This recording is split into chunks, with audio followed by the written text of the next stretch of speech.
Hey everybody, welcome to the Me Too Ministry. My name is Tamisha Webb, the originator of the page. If you have not been here before, I'd like to give you a little background information about how we came to be and what we are about. Me Too derives from a simple faith-based question that we're asked in religious settings, and that question is going to go around the lines of how are things going, how are you doing, and our natural faith-based response is going to be along the lines of, oh, all is well, I'm blessed and highly favored. But is that how we truly feel? You see, we have developed and conditioned ourselves to have this fake it till we make it persona that we like to present to the world. And you know, behind closed doors, we have a sense of normalcy going on. And what is normalcy? Life. Life is happening. I don't care what religious background you're from. Life is happening. You have situations where there is complete chaos at times. Finances are in disarray. Your children are acting up, especially if you have teenagers. You have problems and issues on the job. So this is where Me Too derives from. It's simply saying, listen, I don't have this thing called life together. I'm doing the best I can just like you. But I do have the intentions of waking up and being a better person today than what I was yesterday. You have issues. Me too. You're trying to live the best life that you can for God. Me too. Your children are acting up. Me too. Am I still saved? Me too. So that's where this is about.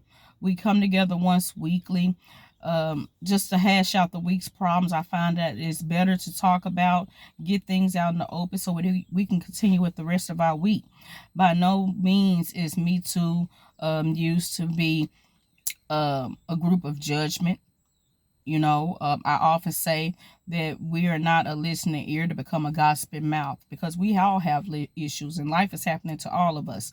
And we're also not a group that offers unwarranted advice. I find that, you are better able to navigate through your week better when you have someone to talk to and love on. And that's where Me Too comes from. The titles are usually given to me by God in situations or in prayer. In most cases, they are uplifting, they are inspiring. But like I said, I often have less than stellar moments. I often have situations where they may arise and I may not handle them in the best way possible. And so this week is going to be no different. The title of this week's episode is "It Still Happens." This particular title came from a very personal place. You see, I've just recently became serious about my ministry. I've always been spiritual, but seriously spiritual, if that makes sense.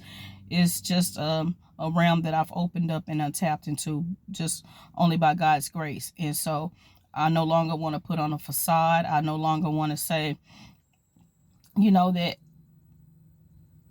I'm okay, because I'm not. And why am I not okay this week? Because I get up every day, and before I set foot out my door, I ask God to work through me, be with me, and to speak through me. And I believe that all things work.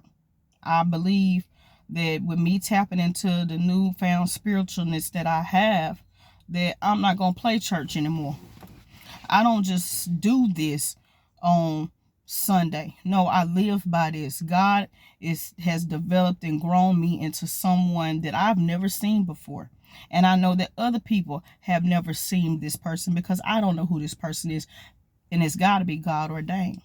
Because I often would tell people that when you cross me or you say something that I feel like is out of bounds or out of line, I'm quick to cuss you out. And I know I'm not supposed to say that.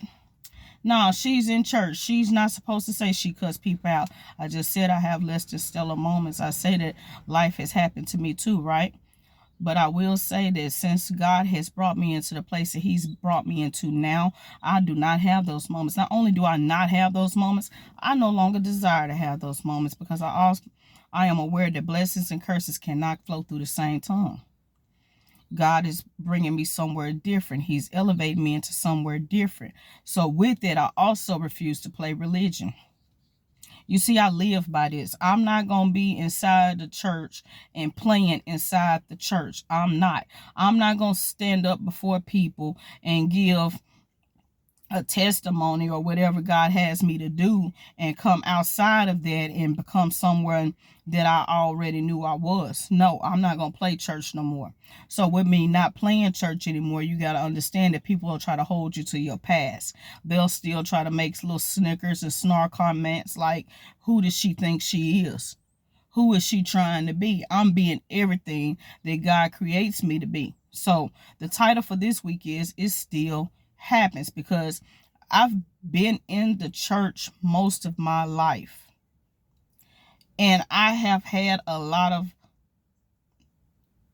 unnice things said about me, and they stung. One of the most things that I have been called over the years was evil and mean. I can accept mean. I cannot accept evil. I've never been able to accept that word. That word was something different. I never knew why it made me feel some kind of way, but it did. Mean, yes. Firm, absolutely. Evil, never. Never. And so that was in the past. So when God started elevating me to be who I am now I'm receiving comments of who does she think she is and who is she trying to be. Everything that God created me to be.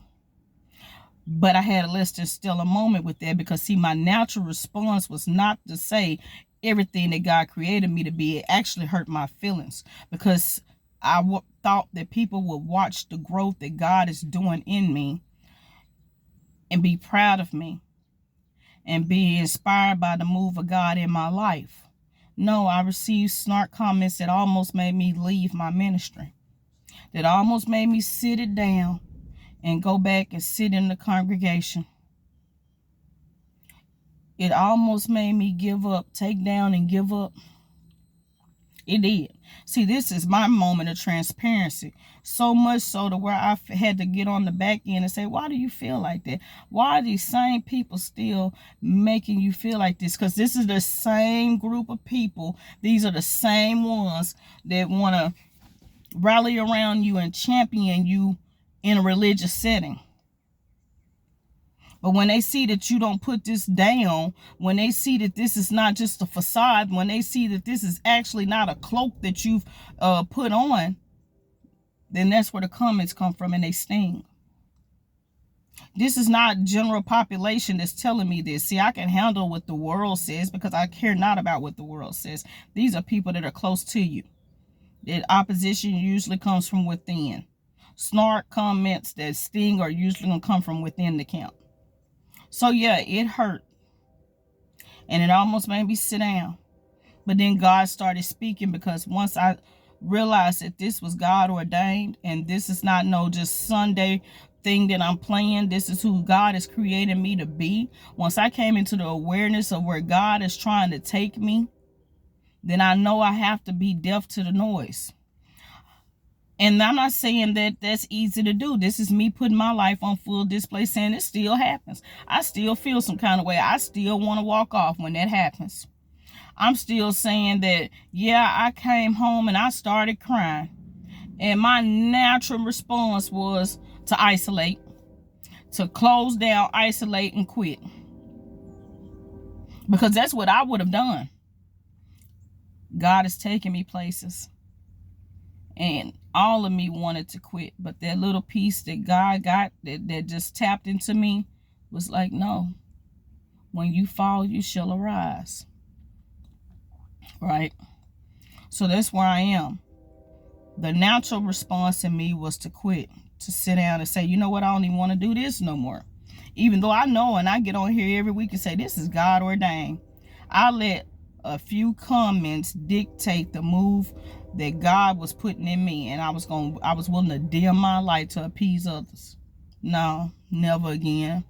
And I may come on here a few more times, and however many times it take, and say, listen, this is me, this happened, but I will not give up, I will not quit, and I will not take down, even though that was my first response, was to do so.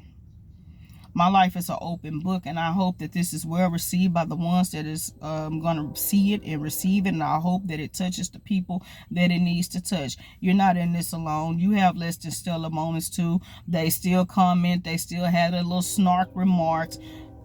When God is in you, it's just in you. There's nothing that I can do about it. I'm not trying to sound super religious. I'm just trying to live right. And I don't care what that looks like to anybody else. So I hope that this message touches who it needs to touch, and that it's received by the people that it needs to be received by. If you have any questions, comments, or concerns, feel free to leave a comment under this video or any of the content that you see on this page, as well as the YouTube page that is there. There also is a Me Too Ministries page on YouTube that I would love for you all to come and follow and be a part of. Also, you can inbox me if you don't want to leave a comment publicly. You can inbox me on the Me Too page. You can email me at themetooministry@gmail.com. THE.ME2.MINISTRY@gmail.com. I thank you for your time. God bless.